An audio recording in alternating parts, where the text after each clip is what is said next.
माहुली चित्ती समान साडे सात केला जावी धरिला मणी विठ्ठल कीर्तनाचा समारंभ निर्धंभ सर्वदा साडे सात केला धरिला मणी विठ्ठल निळामणी स्वरूप सिद्धी नित्य समाधी हरिनामे काळ सार्थक केला त्याने धरिला मणी विठ्ठल विठ्ठल विठ्ठल विठ्ठल विठ्ठल विठ्ठल विठ्ठल विठ्ठल विठ्ठल विठ्ठल विठ्ठल महायोगपीठे अतिभीमत्यं वरं पुण्डरीकाय वन्दे समागत्य निष्कल्पमानन्दं परब्रह्मलिङ्गं भजे पाण्डुरङ्गं पाण्डुरङ्गाकारो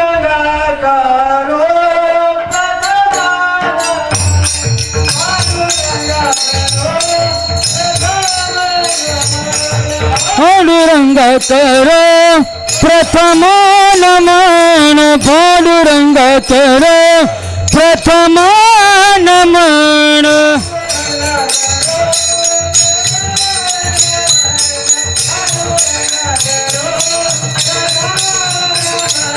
पांडुरंग कर प्रथम नमन पांडुरंग कर प्रथम नमन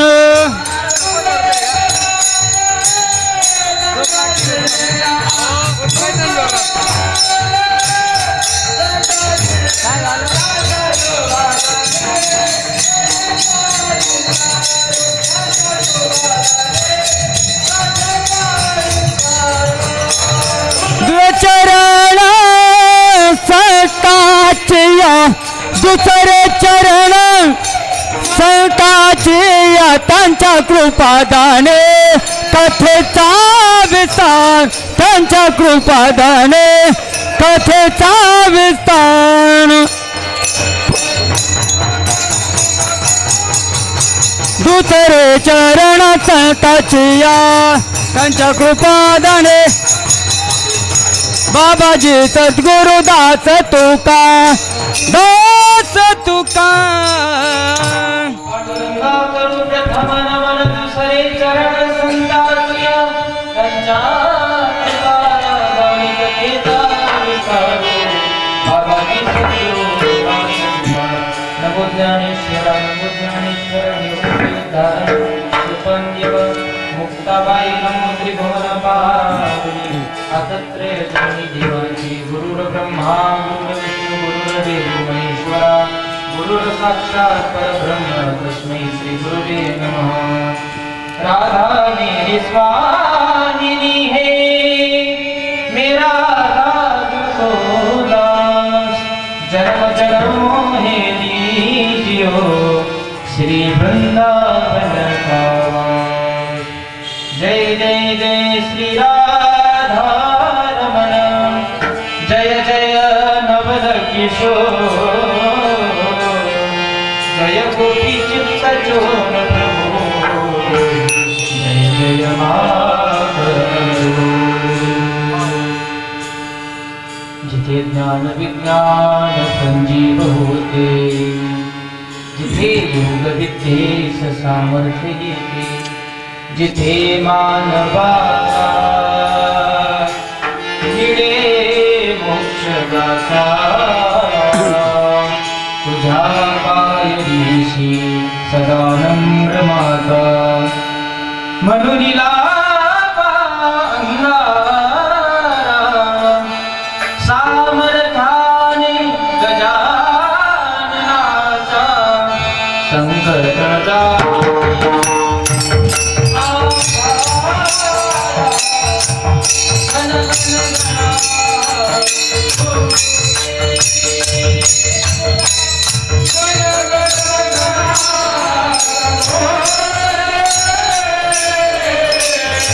गण गण गणात बोते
गण गण गणात बोते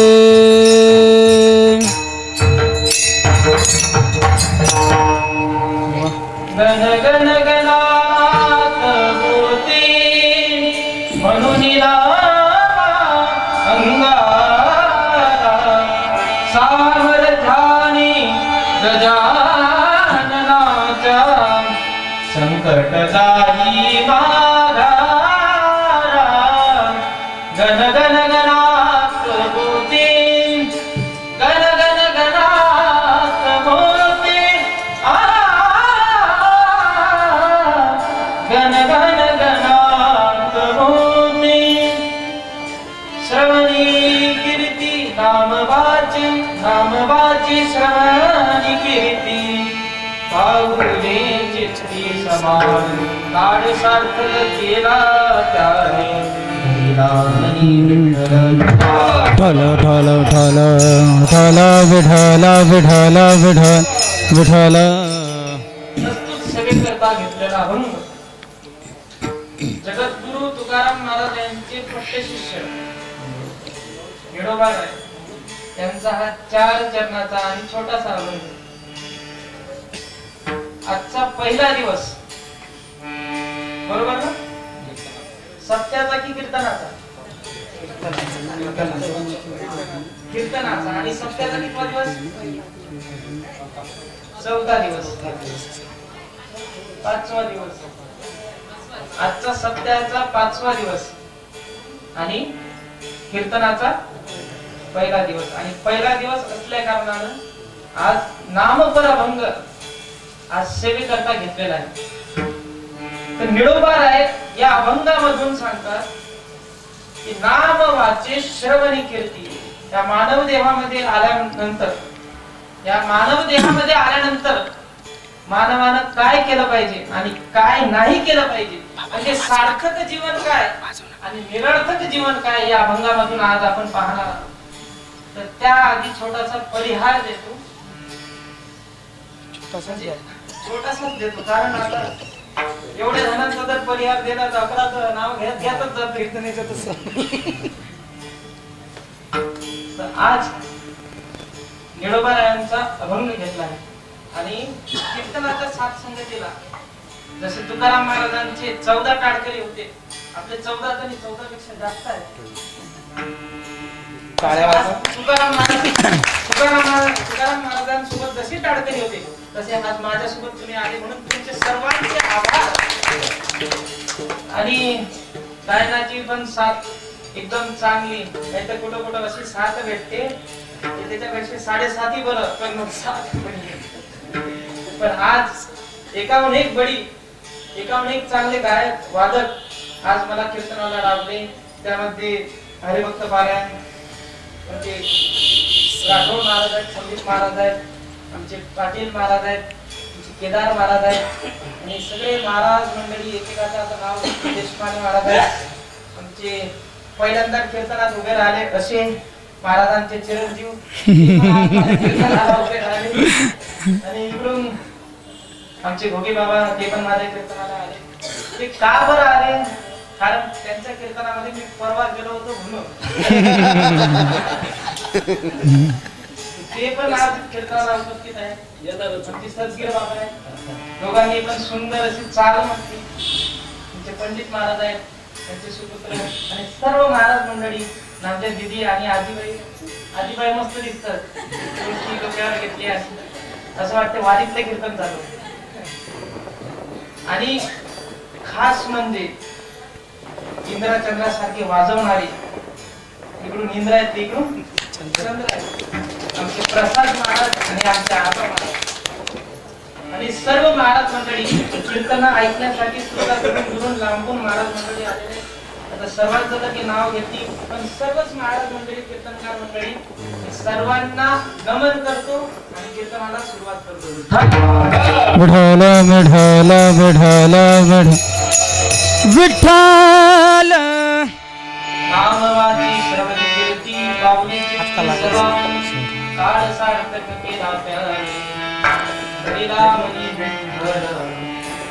ते निळोबाला या अभंगामध्ये सांगतात की सार्थक जीवन काय आणि निरर्थक जीवन काय. तर आजकाल आपण सार्थक जीवन कमी पाहायला मिळते आणि निरर्थक जीवन जास्तच बघायला मिळते.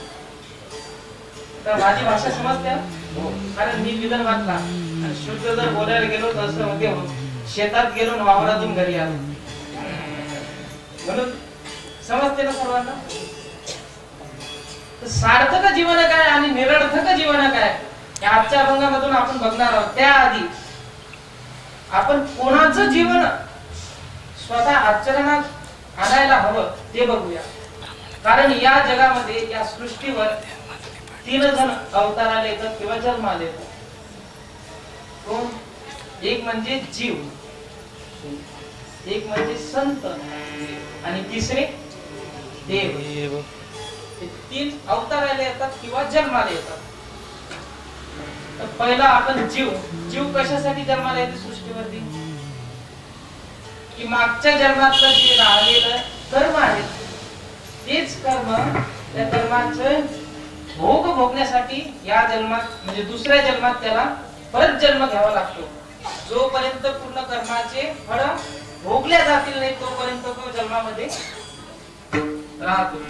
आणि मागच्या जन्माचे जे राहिलेले, मागच्या जन्मामधील जे राहिलेले पुण्य, ते पुण्य पूर्ण करण्यासाठी परत मानवी देहामध्ये त्याला जन्म मिळतो.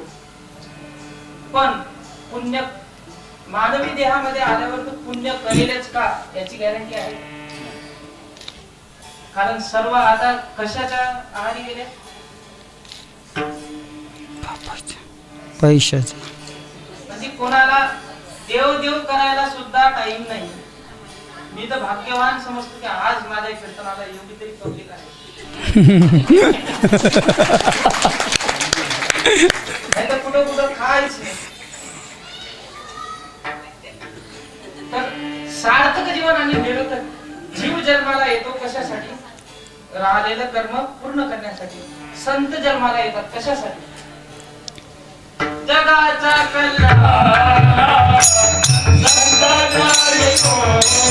हे जगाच्या कल्याण संताच्या होते.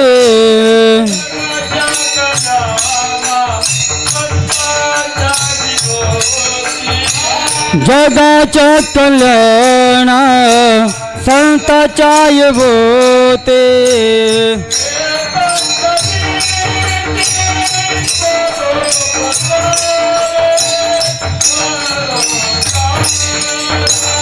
देव कष्टवेत परोपकार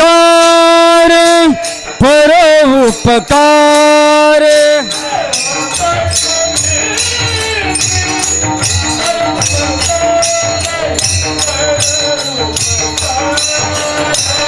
देव कष्टवेत परोपकार परोपकार.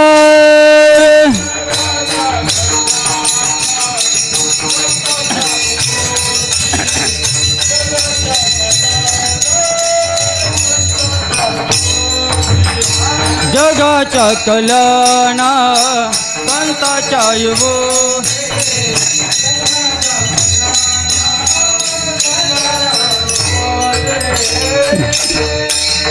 जगाच्या कल्याणात संतांच्या विभूती देह कष्ट भीती परोपकारी.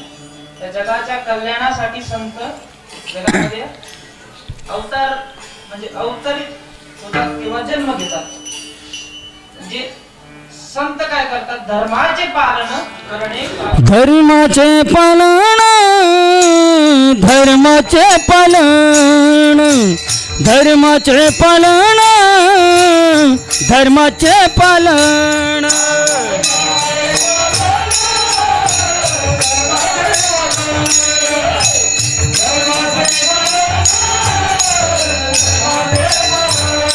हे केले पाखंड खंडन केले पाखंड खंडन हेची आम्हा करणे काम हेची आम्हा करणे काम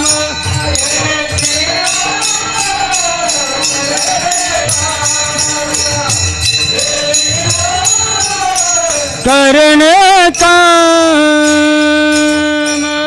धर्माचे पालन करणे पाखंड खंडन हेचे आम्हा करणे काम बीज वाढवावे नाम. किंवा आम्ही वैकुंठवासी आलो याचे कारण बोलिले जे ऋषी सार्थ भावे. किंवा ब्रह्ममूर्ती संत जगी अवतरले आणि उद्धाराय आले जडजीवा. जीवाच्या कल्याणासाठी जगाच्या कल्याणासाठी संत अवतार घेतात किंवा जन्म घेतात. आणि देव कशासाठी येते? धर्म रक्षावया अवतार. जेव्हा जेव्हा धर्मावरती संकट येतात जेव्हा जेव्हा धर्मावरती संकट येतात तेव्हा तेव्हा देव अवताराला येतो किंवा जन्माला येतो. म्हणून या सृष्टीमध्ये 3 लोक येतात म्हणजे देव संत आणि जीव. तिन्ही आले. पण आपण कोणाचं जीवन बघायला हवं? कोणाचं जीवन पाहायचं? तर संतांचं जीवन आपण बघायला हवं. कारण संतांच्या जीवनामध्ये काय? संत येतात कशासाठी? जगाच्या कल्याणासाठी. आणि संतांचं जीवन कशासाठी आपण बघायला हवं? कारण संतांचं फक्त नाव जरी घेतलं आपण तरी आपले पाप नष्ट होतात. तू का म्हणे पापे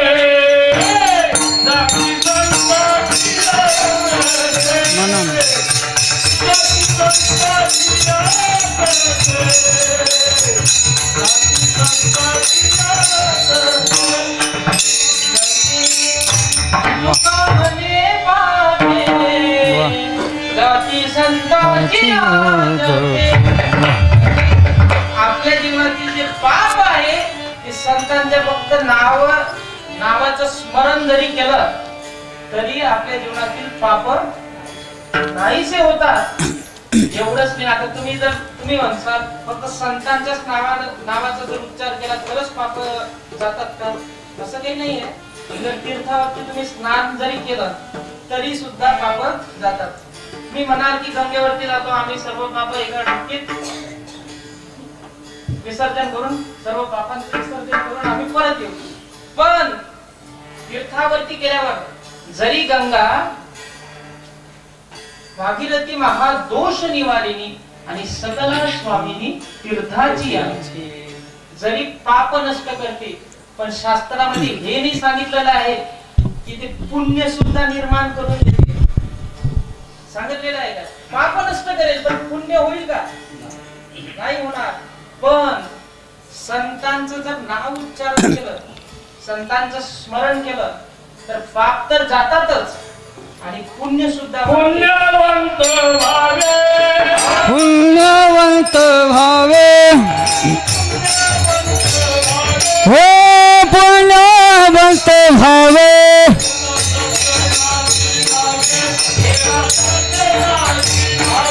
घेता सज्जनाची नावे घेता सज्जनाची नाव घेता सज्जनाची नाव घेता सज्जनाची नावे.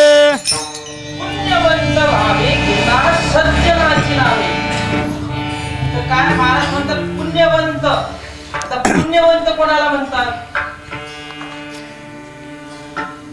पुण्यवान आणि पुण्यवंत मध्ये काय फरक आहे?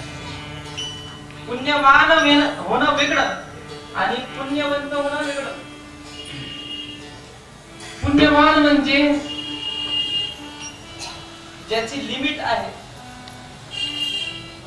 जसं धनवान ज्याचा बँक बॅलन्स आपण सांगू शकतो तो धनवान, आणि ज्याचं सांगू शकतच नाही, म्हणजे नदीत तलावामध्ये पाणी किती आहे आपण सांगू शकतो, पण सागरामध्ये पाणी किती आहे सांगू शकत नाही. म्हणजे तलाव काय झाला, जलवान झाला, आणि सागर काय झाला, जलवंत झाला. तसं पुण्याची जर गणना होत असेल तर तो पुण्यवान, आणि ज्याची गणनाच होत नाही, ज्याच्या पुण्याची गणनाच होत नाही, तो म्हणजे पुण्यवंत. असं पुण्यवंत होण्यासाठी फक्त संतांचं नाव जरी घेतलं तरी आपण पुण्यवंत होऊ. आणि एवढंच नाही तर संतांचं स्मरण केल्याने देव सुद्धा आपल्या जवळ येतो, किंवा देव सुद्धा आपल्याला जवळ घेतो. तुका म्हणे संता ध्यातात आणि परब्रह्माची आले हातात. म्हणजे संतांचं स्मरण केल्यानं देव सुद्धा आपल्याला जवळ घेतो. जवळच घेत नाही तर आपले लाड सुद्धा पुरवतो. लाडी पाडी पंढरी राम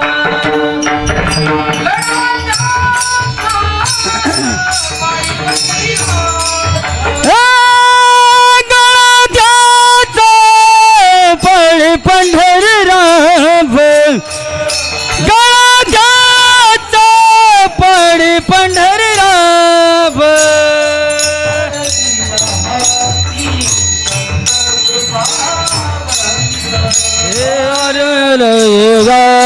ते संत कृपा देता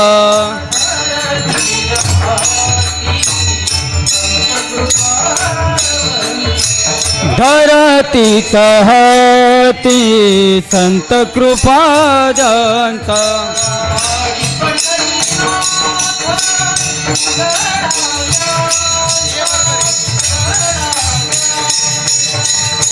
पाडी पंढरी राथ गळा जाचा, गळा जाचा.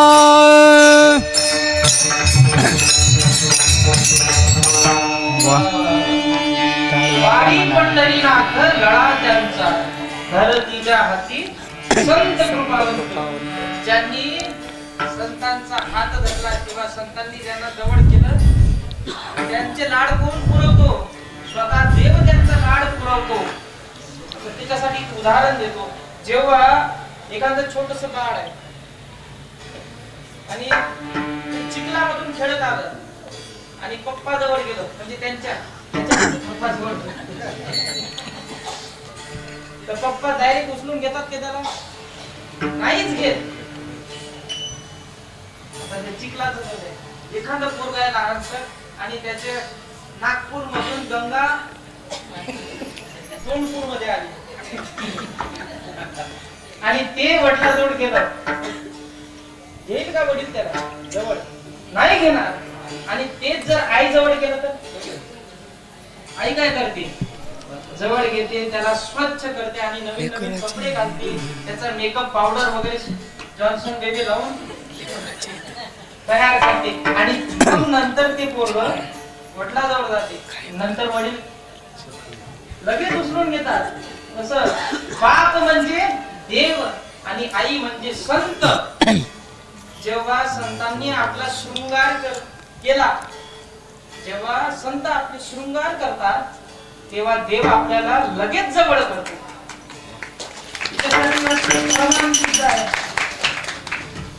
तुका म्हणे कृपाळ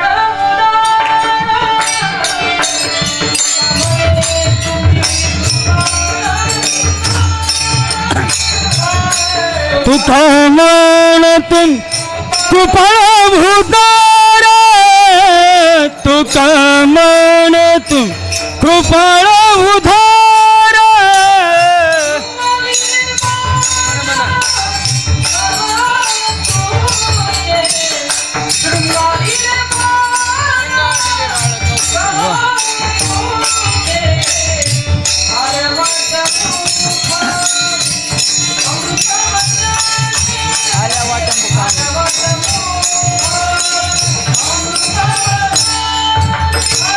आलवाठ मुखा अमृत वचने आलवाठ मुखा अमृत वचने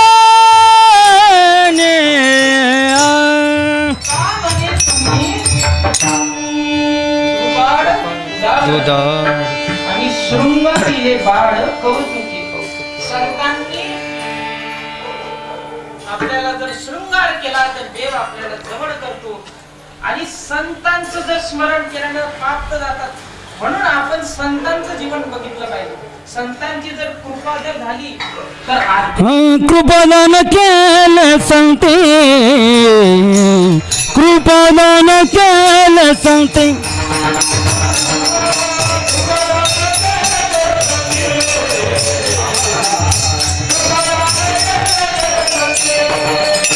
हे कृपादान कृपादान कृपादान केलं सांगते कृपादान केलं सांगते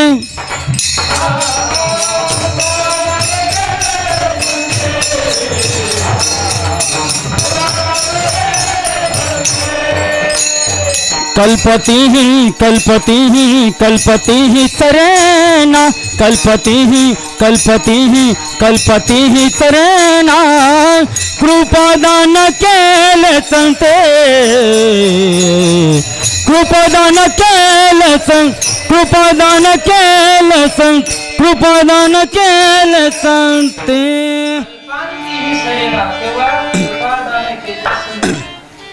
संतांची जर कृपा झाली तर आध्यात्मिक संपत्ती तर वाढतेच आणि भौतिक संपत्ती सुद्धा वाढते त्याच्यासाठी एक उदाहरण रामायण मधले देतो ज्यावेळेस हनुमंत राय सीता मातेच्या शोधासाठी लंकेमध्ये जातात त्यावेळेस लंका कशाची होती पत्र्याची सोन्याची लंका आणि लंकेमध्ये फिरत असताना आता विचार पडला हनुमंतरायांना की आता एवढी मोठी लंका पूर्ण सोन्याची नेमकं कोणत्या घरामध्ये सीतामाता असेल तर त्यावेळेस तुलसीदास वर्णन करतात मंदिर मंदिर प्रतिकरी शोधा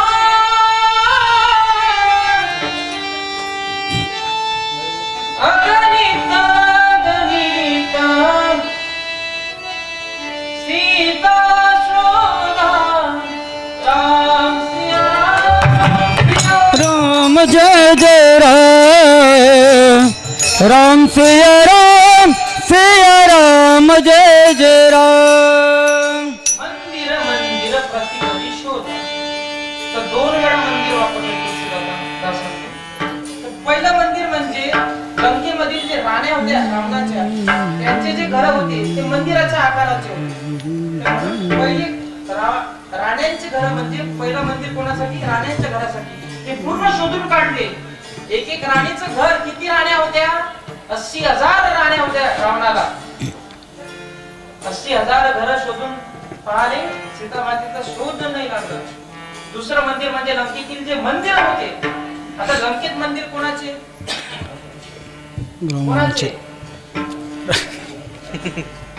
शंकराचे एक तर रावणाचे सगळे मंदिर शोधून काढले मंदिरामध्ये सुद्धा सीता माता दिसली नाही फिरत असताना एकच घर असं दिसलं की त्या घराच्या समोर तुलसी वृंदावन आणि घराच्या भिंतीवरती धनुष्य बाणाचं चिन्ह असं घर दिसलं आणि ते घर पाहून हनुमंतरायांना असं वाटलं की हे नक्कीच वैष्णवांचं घर असायला हवं आणि घरामध्ये गेले आणि घरामध्ये जातात तर घरामध्ये एक पुरुष मनातल्या मनात एकदम शांत वातावरणामध्ये एकटाच भजन करत होता श्रीराम जय राम जय राम श्रीराम जय राम जय राम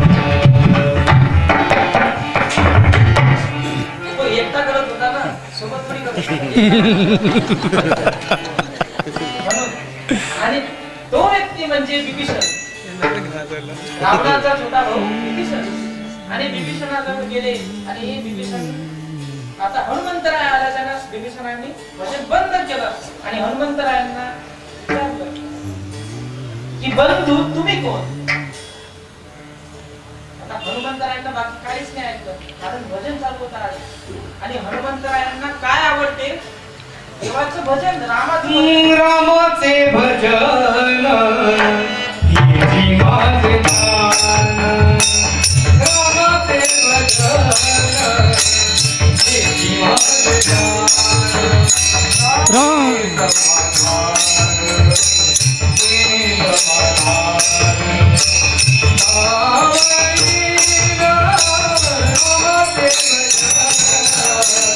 हिची माझे दान, रामाचे भजन हिची माझे ध्यान. हनुमंतरायांना काय आवडते? श्रीराम प्रभूचं भजन. आता हनुमंतराय विभीषणला म्हणाले, अरे भजन का बरं बंद केलं? भजन चालूच होऊ द्या. परत भजनाला लागले. आता हनुमंतराय सुद्धा भजन करायला लागले. श्रीराम जय राम जय जय राम, श्रीराम जय राम जय जय राम.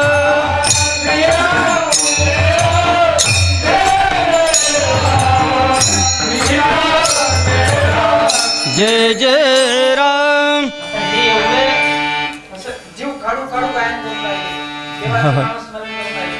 पण तुम्ही असे बसेला जसे की आम्हालाच उजळ दिलाय सगळं. तुमच्यासाठी कीर्तन चालू आहे की तुम्ही नामजप करा.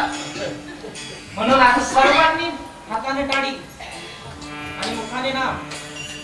श्रीराम जय राम जय जय राम. श्रीराम जय राम जय जय राम. क्या बात जय हो.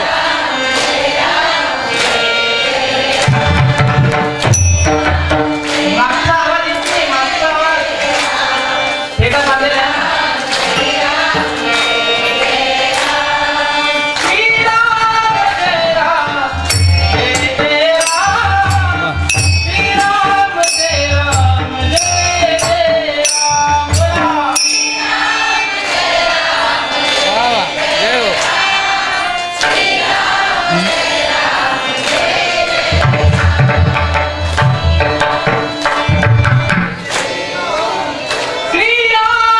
जय राम जय जय राम. श्रीराम जय राम जय जय राम. देशमाने महाराज म्हणत नाही, देशमाने महाराज म्हणत नाही, देशमाने महाराज म्हणत नाही.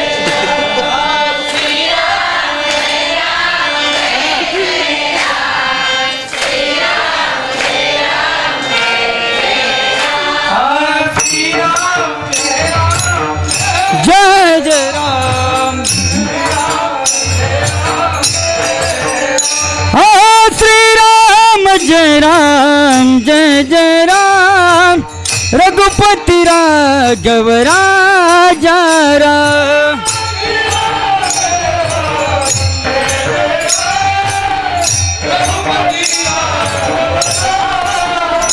हाँ श्रीराम जय सिया राम, श्रीराम जय जय राम, श्रीराम जय जय राम, श्रीराम जय जय राम जय राम.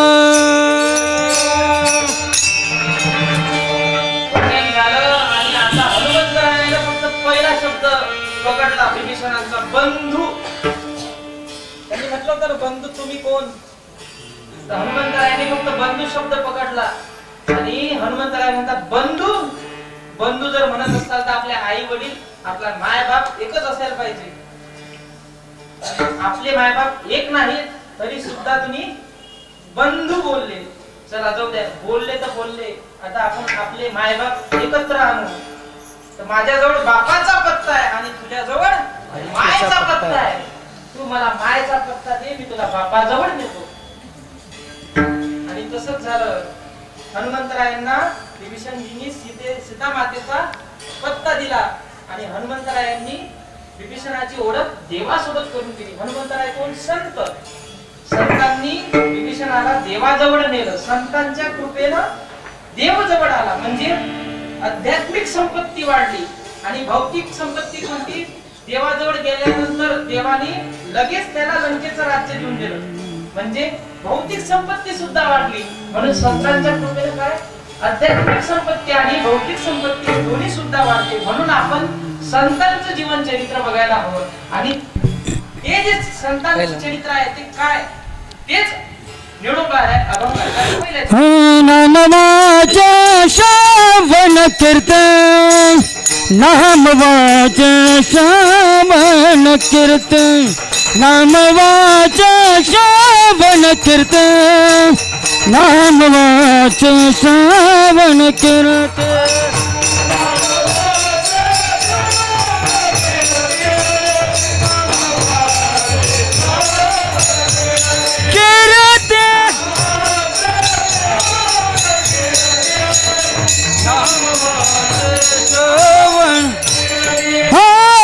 नामवाचे श्रवण कीर्तन, नामवाचे श्रवण कीर्तन, नामवाचे श्रवण कीर्तन, नामवाचे श्रवण कीर्तन.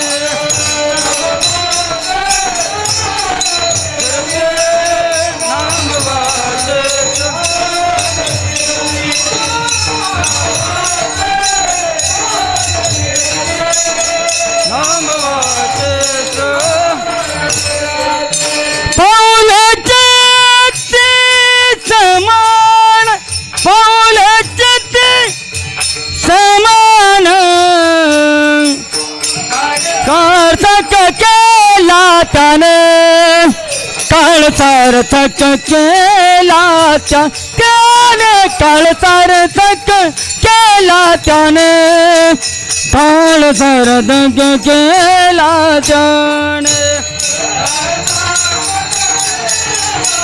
त्याने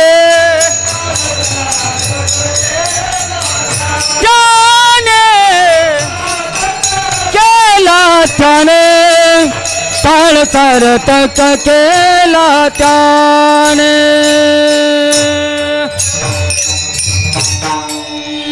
नामवाचे श्रवण कीर्ती, पाहुये चित्ती समान. काय करतात संत त्यांच्या जीवनामध्ये? आपल्या वाचेने देवाचं नामस्मरण करतात आणि कानाने देवाची कीर्ती श्रवण करतात आणि त्यांच्या हृदयामध्ये देवाचे जे समचरण पावले आहेत ते चित्तामध्ये साठवून देवाची भक्ती करतात. आणि तेच आपण केलं पाहिजे. पण आपण हे न करता दुसऱ्या कामाच्या नादी लागलो. म्हणजे देवाचं नामस्मरण करा असं किती सत्य झाले त्याच्यामध्ये तेच सांगतात की फक्त देवाचं नामस्मरण करा, तरी सुद्धा लोक सुधारले नाही.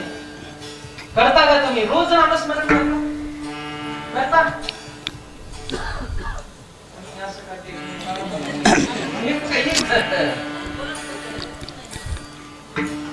करतच नाही आपण नामस्मरण. संतांनी सांगितलं नामस्मरण करा, कारण हा देवानी देह कशासाठी दिला? देव दिला देह भजन गोमटान, देव दिला देह देह भजन गोमटान.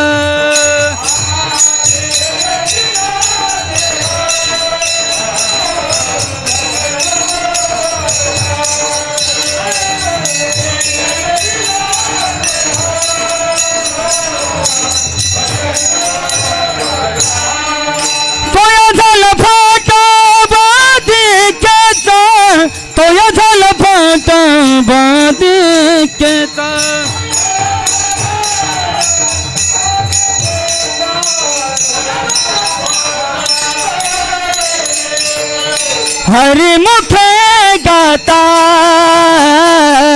हर पल चुता, हरि मुखे गाता गाता हर पल चुता.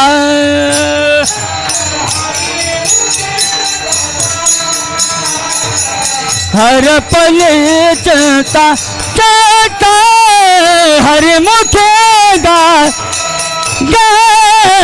हर पले चलता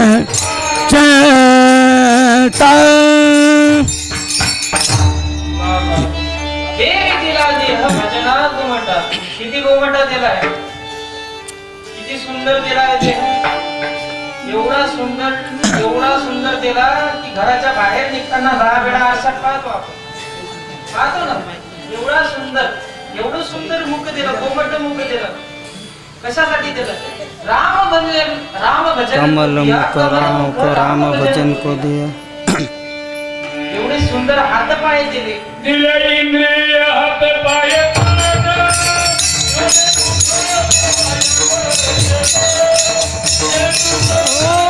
नारायण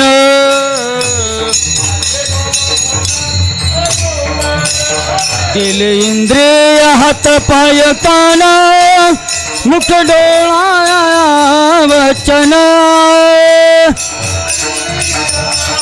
यन चित्त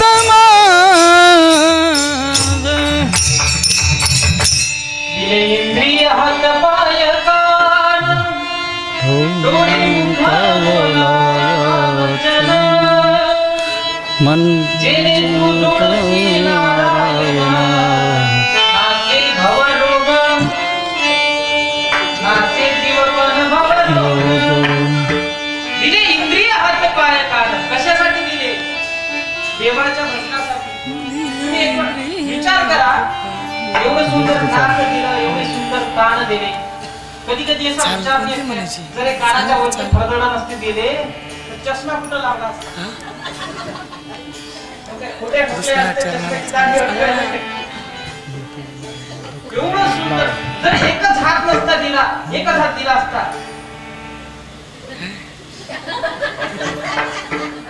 पण दोन देवाला समजलं टाळी दोन्ही हाताने वाजवता येते. कमीत कमी ते टाळीने वाजवता आली तर चिंतनात तरी टाळी वाजवतील, म्हणून दोन हात दिले. तर देवाने एवढं सुंदर देह आपल्याला दिला. कशासाठी? देवी दिला देह भजनात म्हणतात, देवाचे भजन करण्यासाठी. पण आपल्या बाया एकत्र आल्या तर देवाचं भजन देतात सोडून त्यांचेच गाणे लागतात. देव जरा गाणे म्हणतात जाऊ द्या. गाणे देवाची म्हटले तर काही नाही वाटत.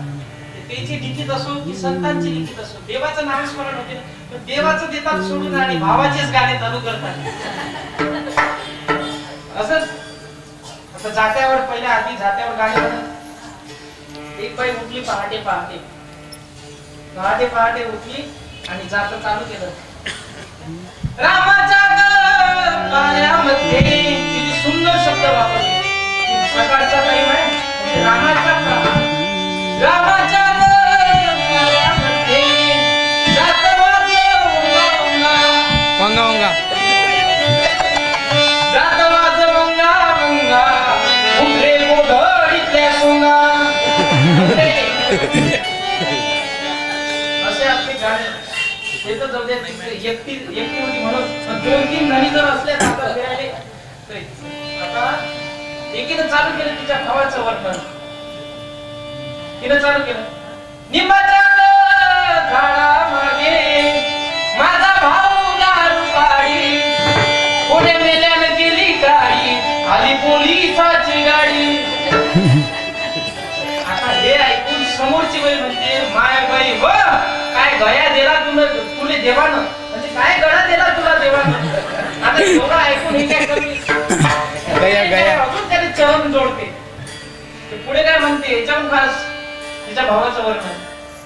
दारूचा बाई वास किती येतो छान छान, किती येतो छान छान, माझा भाऊ पाहिला मान धरून आणला पोलिसानं. काढती म्हणजे असे आपल्या भावाचे वर्णन. पण देवाचं भजन झालं पाहिजे. देवाचं भजन करतात कुठं पण एकत्र झाले की देवाचं भजन कसं बी असो. अरे अरे विठ्ठला तुझ्यात माझं मन, घेतला मोबाईल लावते तुला फोन. विठ्ठलाचं नाव येते ना, पण नामस्मरण होते ना, कसंही हो. पण आता असं झालं दिंडी जर बाई गेली ना देवाचं तिथे सोडून दुसऱ्याच लावते. एका बेवड्याची बाई गेली दिंडीत पहिल्यांदाच गेली या नाही काही. आता दिंडीच्या बाया म्हणतात म्हणणं बाई गाणं आता गेलं म्हटलं गाणं म्हटलं तर म्हटलं चालू केलं. मले नवऱ्यानं मारलं ग शेजारी नात्या बाई सोयऱ्या धाय नोंदन दिलं उभाऱ्यानं बाजारी गेलं सारी पुन्हा टाकलं ग शेजारी नात्या बाई. बघा आपल्या दिंडी आता एक वेळा चालू केलं जे कधीच जाती दिंडी तिला जर गायन करायला दिलं आता एक वेळा म्हटलं ते गुच्छा बसत नाही कडव्यावर कडवे जोडत राहते. त्याला पुढचं कडवं काय म्हणते बरं दिवाळी दारू पेला यानं बाई फटाका फोडीला शेजाऱ्याचा कापूस जळला लोकांना कद्यासारखा हाणला आता जर असं जर भजन केलं जाऊन जर असं जर भजन केलं तर कधी विठ्ठल भेटेन आणि कधी आपला उद्धार होईल का. म्हणून देवाचं नामस्मरण करा असं नाही की फक्त नामस्मरणच करत राहा. जे काम करतो ना कामामध्ये काम काही म्हणा राम राम साईल कामामध्ये काम काही म्हणा राम राम. कामामध्ये सुद्धा आपल्याला देवाचं नामस्मरण करता येते आणि संतांनी सुद्धा तेच केलं. नाम वाचे श्रवणी कीर्ती देवाची कीर्ती श्रवण केली आणि देवाचं नाव स्वतःच्या वाचेमधून उच्चारलं आणि देवाचं नामस्मरणामध्ये देवाचे जे समचरण पाऊल आहेत ते पाऊल आपल्या चित्तामध्ये साठवून देवाच्या नामामध्ये दंग झाले आणि त्यांनीच त्यांचा काळ सार्थक केला आणि तोच काळ आपल्याला सुद्धा सार्थक करायचा आहे. पण कधी सार्थक होईल जेव्हा आपल्या मनामध्ये आपण विठ्ठल धरला. ज्यावेळेस विठ्ठल आपल्या मनामध्ये आपण धरू तेव्हाच काळ सार्थक होईल. अभंगाच्या दुसऱ्या काळ सार्थक केला त्याने काळ सार्थक केला त्याने काळ सार्थक केला त्याने काळ सार्थक काळ सार्थक केला त्याने काळ सार्थक केला त्याने काळ सार्थक केला त्याने काळ सार्थक केला त्याने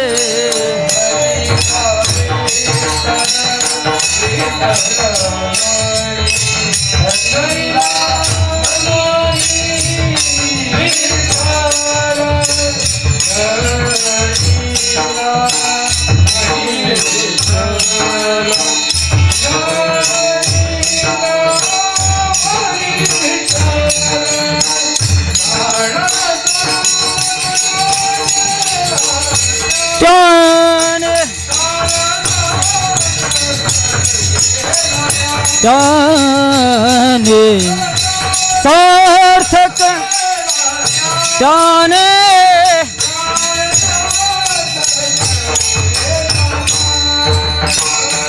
धरी केला त्याने काळ सार्थक केला त्या काळ सार्थक केला त्याने काळ सार्थक केला त्याने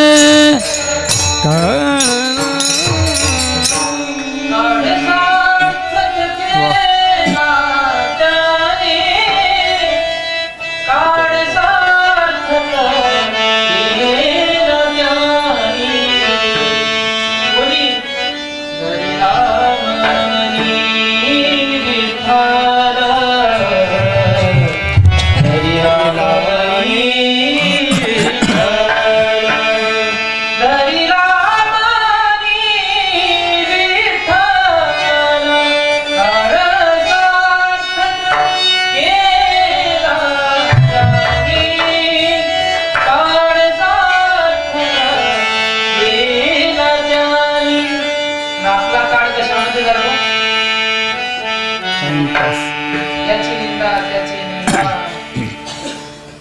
शेजाऱ्याने काय केलं, आपण काय शेजारी कुठे गेला, आपण कुठे राहिलो, याच्यातच आपला काळ आपण गमावतो.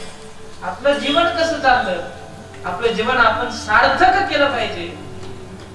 पण काही लोक काळ कशात घालतात, काही लोक व्यसनात घालतात, काही लोक वेगवेगळ्या आपापल्या कामामध्ये आपण काळ घालतो, पण देवाच्या नामस्मरणामध्ये आपण काळ घालतो. काही जण एवढं व्यसनामध्ये काळ घालवतात. 3 जण पूर्ण काळ त्याचा दारूमध्येच. शिवाजीनगरच्या स्टॉपला गेले आणि रिक्स डुल लागलेले, समजत नव्हतं कुठं जायचं. शिवाजीनगरचेच, दुसऱ्याचे इथले जातो. शिवाजीनगरच्या स्टॉपला गेले आणि रिक्षावाल्याला म्हणतात, शिवाजीनगर चालतो का? रिक्षावाल्याला असं वाटलं, जाऊ द्या, पेलेल्या त्याच्या कुठे नादी लागता, हो म्हणा, पैसे घ्या, द्या सोडून परत इथं. आता त्यानं बिचाऱ्यानं हो म्हटलं. मग हा बोलला, किती घेशील? तो म्हणला 100 घेईल तिघांचे. Okay okay. बसले तिघांचे तिघा आतमध्ये. यानं काय केलं, फक्त रिक्षा चालू केली आणि 1 मिनिट रेस, जोरात रेस दिली आणि गेअर सोडला आणि पुढची गाडी समोर घेतली आणि आलं शिवाजीनगर. उतरले आणि त्यातल्या एका बेवड्यानं त्या रिक्षा चालकाच्या कानाखाली शक्तीने दिली. आता तुम्ही म्हणसाल तो हुशारच आहे, तो हुशार वगैरे काही नव्हता. तो बोलला, एवढ्या स्पीडनं गाडी चालवतो, जरा आरामात चालवत जा, बऱ्याच आहे का? समजासाठी 5G ची रेंज पाहिजे. म्हणजे एवढा काळ त्यांनी त्यांच्या दारूमध्येच गमावला. अरे काही काही बेवडे, एक तर बेवडा उठला आणि सकाळपासून दारू पिऊन आला आणि घरी आल्यावर पण बायकोला कटकट, मला जर प्रधानमंत्री बनवलं तर मी पुरा देश बदलून टाकेन, मला जर मुख्यमंत्री बनवलं तर मी पुरा महाराष्ट्र बदलून टाकेन, मला जर नगरसेवक जर बनवलं ना पूर्ण नगर बदलून टाकेल, मला जर सरपंच बनवलं तर पुरं गाव बदलून टाकेल. बायको म्हणत होती, हे बदलून टाकेल, ते बदलून टाकेल. का तुम्हाला काय मोदी चालला की काय? आधीपासून हे बदलून टाकीन, ते बदलून टाकीन. लुंगी समजून माझा परकर घातला तो आधी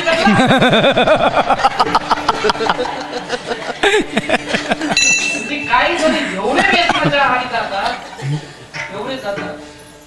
म्हणजे पूर्ण काळ कशामध्ये, दारूमध्ये घालतात. काही जणांना काळ त्याच्या भांडणामध्ये घालतात.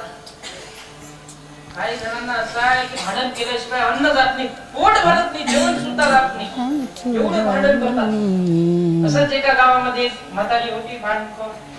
तिचा असा नियमच होता की भांडण जर नाही केलं तर ती जेवतच नव्हती, भांडण केल्याशिवाय ती जेवतच नव्हती. आणि एका शेजारच्याच घरी 4 दिवस झाले लगातार भांडण करत होती, नंतर जेवत होती. आता ती शेजारच्या घरच्यांनी सरपंचाकडे गेली, पूर्ण पंचायत मध्ये सर्व मीटिंग बसवली. पूर्ण गावातले जे प्रतिष्ठित नागरिक आहेत त्यांना बोलावलं आणि मीटिंग बसवली की 4 दिवस झाले लगातार हे बाई आमच्याच घरी भांडून राहिले. तुम्हाला तर माहित आहे की भांडल्याशिवाय जेवण सुद्धा जात नाही, आणि हे बाई आमच्याच मुलावर तपली 4 दिवस झाले आमच्याच सोबत भांडत आहे.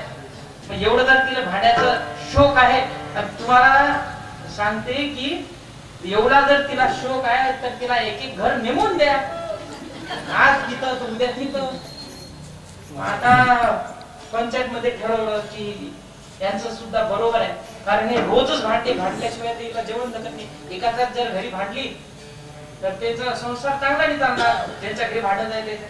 म्हणून तिला तारखेनुसार घर वाटून दिले, पुऱ्या महिन्यात एक घर, आज इथं तर उद्या तिथं भांडायचं. आणि भांडण झाल्यावर ते जेवत होत. आता जिच्या घरी आज येणार तिला तर टेन्शनच,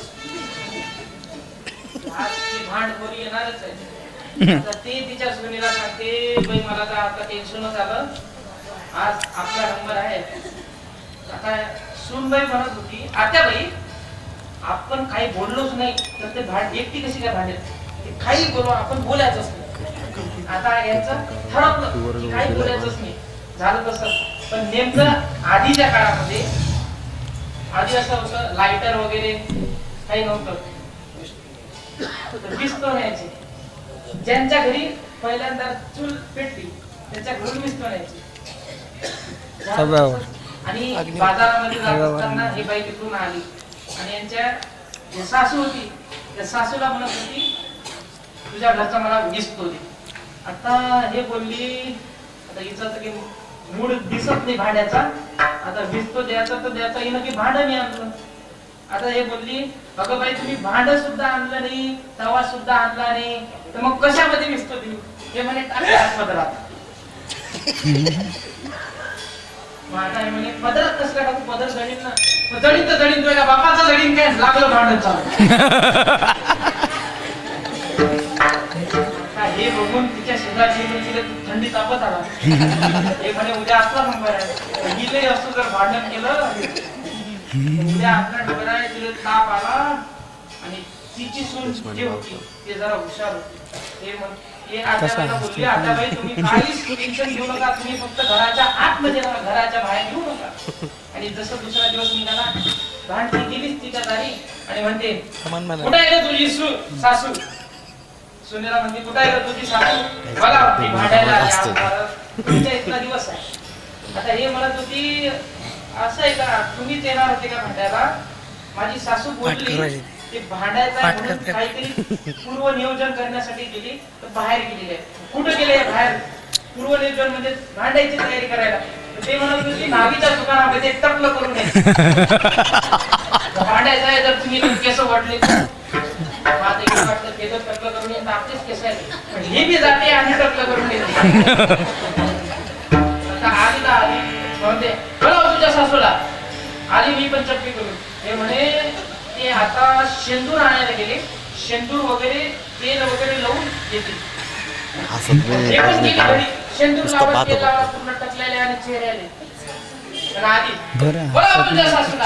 हे म्हणे, अगं बाई सांगितलं सासूबाईला की तुम्ही येणारा आणि तुम्ही सुद्धा पूर्व नियोजन असं करून शांत आले. भारी येते. म्हणून सासूबाईनं विहिरीमध्ये उडी टाकली तुमच्या भीतीने. हसले आता कशी काय उडी टाकली, काय भांडती सुद्धा नाही, तशीच गेली काय. हे गेली विहिरीजवळ आणि आतमध्ये पाहते, आतमध्ये जे पाणी होतं त्या पाण्यामध्ये तोच प्रतिबिंब दिसलं. आणि म्हणते, आतमध्ये काय बसली, येऊ का येऊ का येऊ का येऊ का करून आणली ना उडी, गेली तर अजून नाही आली. काही जण फक्त भांडणामध्ये आपला काळ घालतात. काही जण आता नवीन निघालं ट्रेंडिंग वर, आता ते तुम्ही करता की नाही करत काय नाही, म्हणजे जवान आहे जे मुलं आहेत ते सर्व आता जंगली रमी पर आहुना महाराज, म्हणजे आम्हाला नाही बरं त्याच्यासाठी सगळे आता ऑनलाईन जुगारामध्ये जास्त ते कपडे त्यांना फिट कार्ड त्यांच्यामध्ये घालतात. माझा एक मित्र होता, म्हणजे तो आधी माझा रूममेट सुद्धा होता, आता नाही आहे. तर तो सुद्धा त्याच्या आहारी गेला. मग त्याला म्हटलं, अरे तू आज जिंकशील, उद्या हारशील, परवा जिंकशील, अजून एक दिवस हारशील. हा म्हणजे मग त्याच्यात काय, मी एक दिवस आड खेळत जाईन. दिवसाआड म्हणजे किती काळ आपण कशामध्ये घालतो, पण नामस्मरणात आपण आपला काळ, पण संतांनी काय केलं, त्यांनी त्यांचा काळ कशामध्ये घातला. काळ जय हो हे काळ सारा वाचतने, काळ सारा वाचतने.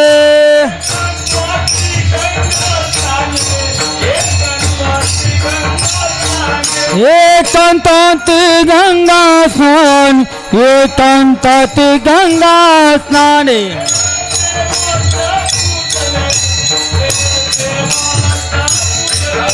देह सेवाच्या पूजने, देह सेवाच्या पूजने. प्रदक्षिणा तुळशीच्या, हे प्रदक्षिणा तुळशीच्या.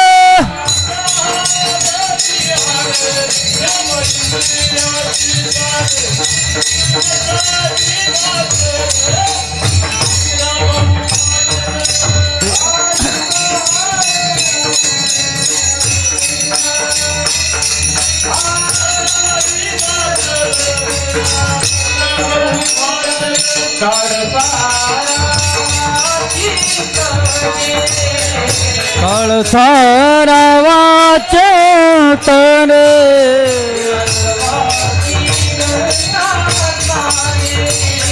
एकांत वाच गंगा स्नाने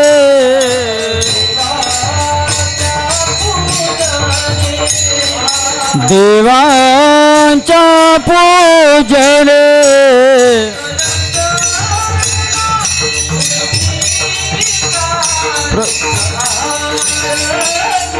आर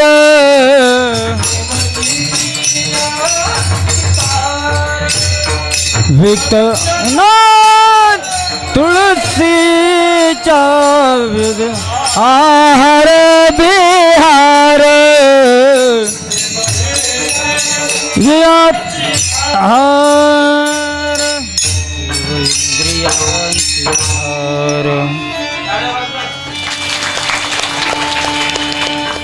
अभ्यासू गायक जर असले ना कीर्तन करायला काहीच टेन्शन नाही आहे ते प्रमाण भेटत काळ सारावाची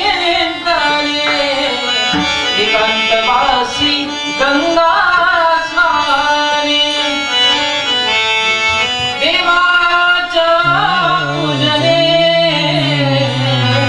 प्रदक्षिणा तुळशीच्या काळ कशामध्ये घालावा काळ सारावा चिंतने देवाच्या चिंतनामध्ये आपला काळ आपण घातला पाहिजे देवाचं जो नाव घेतो तो पुण्यवान आहे तो पुण्यवान तर आहे पण देवाचं जो नाव घेत नाही ना तो पापीच आहे कारण ज्ञानोबाराय हरिपाठामध्ये सांगतात नामासी विमुख तो नरपापिया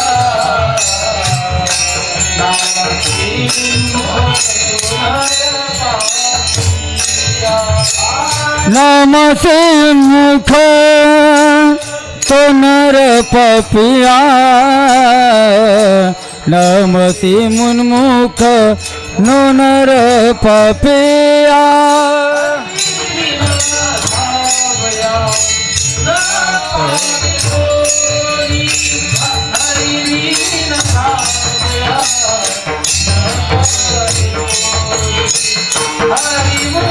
मना हरि मुखे मना हरि मुखे मना हरि मुखे मना हरि मुखे मना हरि मुखे मना हरि मुखे मना हरि मुखे मना मना नामासी विमुख तो नरपापिया जो नामासी विमुख आहे नाम घेत नाही त्याचा एवढा पापी कोणीच नाही म्हणून नाम घेणं आवश्यक आहे या देहामध्ये आल्यावर मनुष्य देहामध्ये आल्यावर देवाचं नामस्मरण करणं हेच आपलं आद्य कर्तव्य आहे पण आपण देवाचं नामस्मरण करत नाही म्हणून संतांनी आपल्याला जागृत केलं की उठा तुम्ही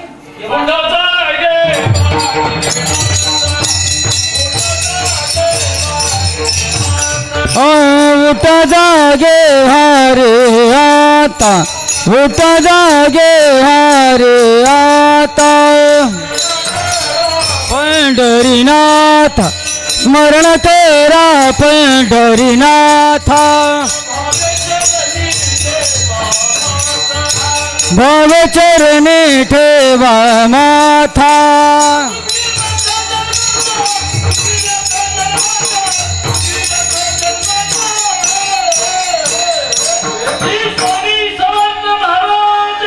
जय पुत्र जन सुख यथा जन्माचा सुख यथा जन्माचा सुख यथा जन्माचा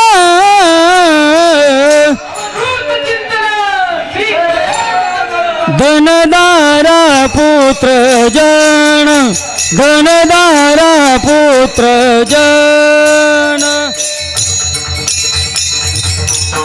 काय सांगतात महाराज उठा जागे काय करा, स्मरण करा पंडितनाथा. म्हणजे काय, देवाचं नाम स्मरण करा, देवाचं स्मरण करा आणि देवाची कीर्ती श्रवण करा. हेच निडोबार आहे. सांगतात की संतांनी जे केलं तेच आपल्याला करायचं. संतांनी काय केलं, नामवाचे श्रवण कीर्ती समान. आजचा अभंग लक्षात ठेवा बरं. उद्याचे जे कीर्तनकार आहेत त्यांनी जर विचारलं कालचा अभंग कोणता होता, कोणता होता, हा? नामवाचे श्रवण कीर्ती, मी आत्ताच विसरले. नामवाचे श्रवण कीर्ती. कोणता? निंबाच्या झाडाखाली. मग कोणता अभंग आहे आजचा? नामवाचे श्रवणी कीर्ती पाऊले चित्ती समान. लक्षात ठेवा, उद्याचे कीर्तनकार विचारतील बरं, इथंच बसले. विचारतील ना. नामवाचे श्रवणी कीर्ती पाऊले चित्ती समान. काळ सार्थक केला त्यांनी. कोणी? धरीला म्हणी विठ्ठल. आणि एवढ्यावर सुद्धा महाराज सांगतात की संतांनी अजून काय केलं. हेच अभंगाच्या तिसऱ्या चरणावर. कीर्तनाचा समागम,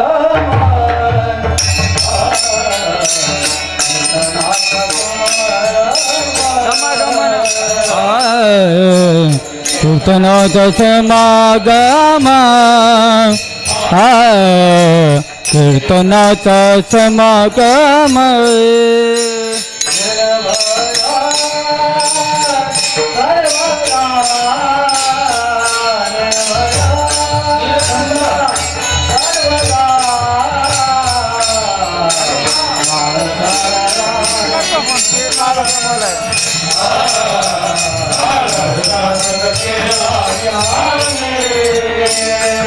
निर्भया धरला धरला, काळ सार्थ केला त्याने, काळ सार्थ केला त्याने.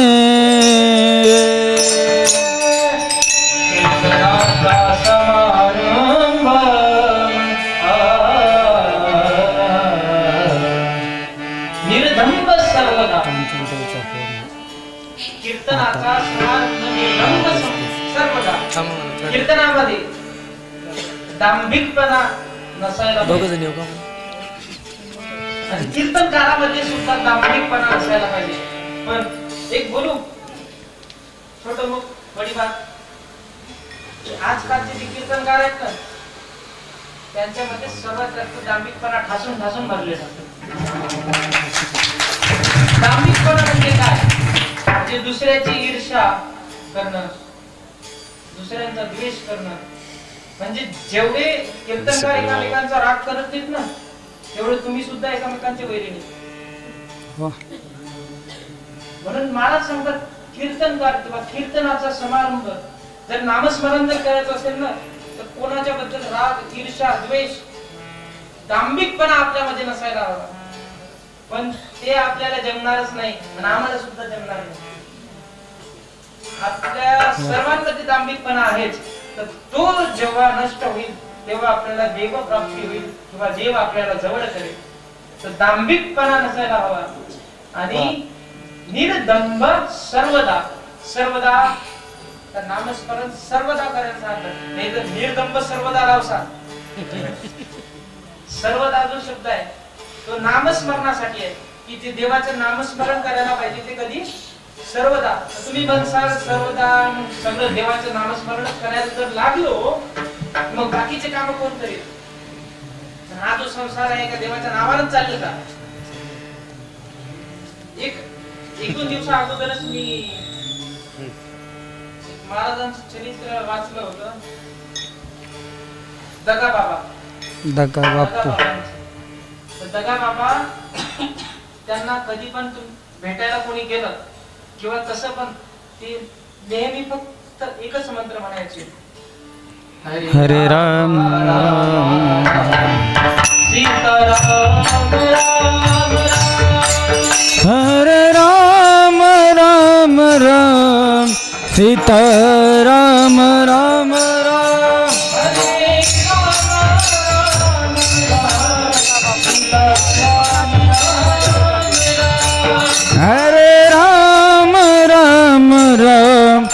सीताराम राम राम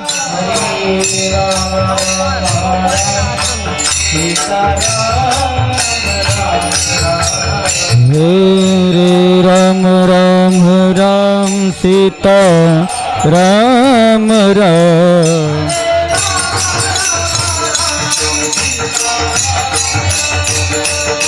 हरे राम राम राम सीता राम राम राम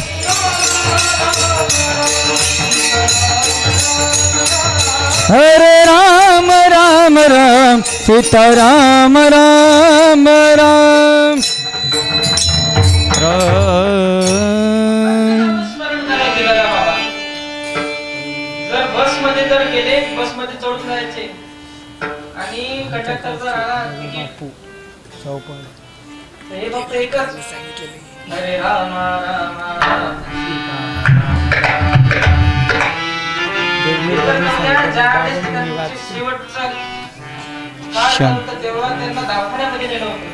त्यांना काहीतरी आजार झाली होती तर दवाखान्यामध्ये नेल्यावरती ज्यावेळेस त्यांचं ऑपरेशन करायचं होतं त्यावेळेस डॉक्टरांनी फीस सांगितली की पैसा लागेल एवढा.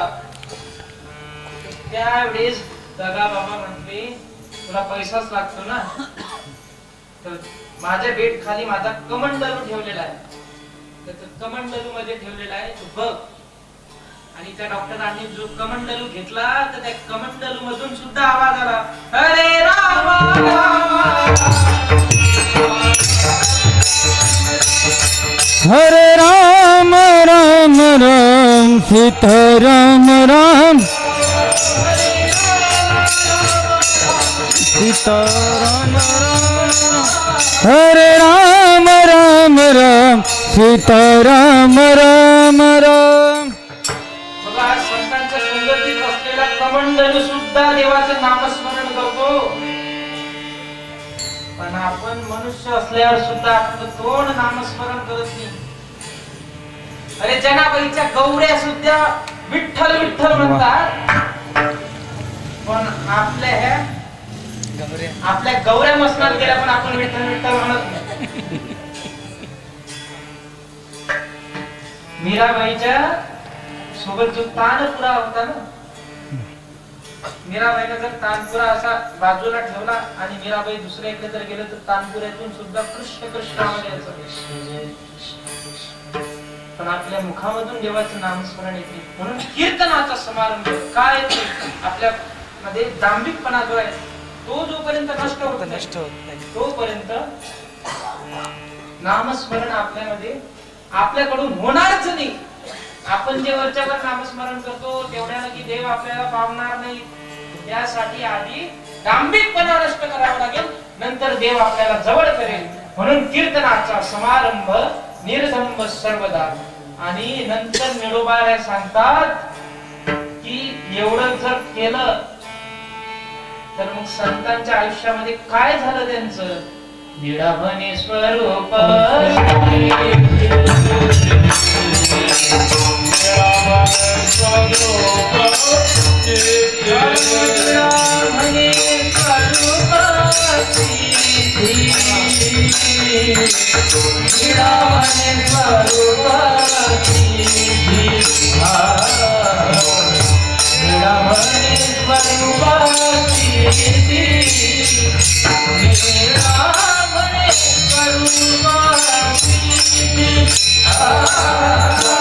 नीलमणि स्वरूप सिद्धे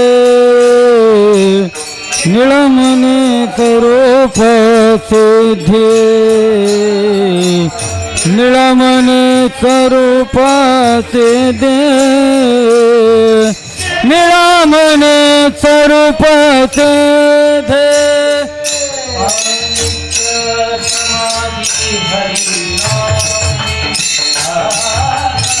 नित्य समाधि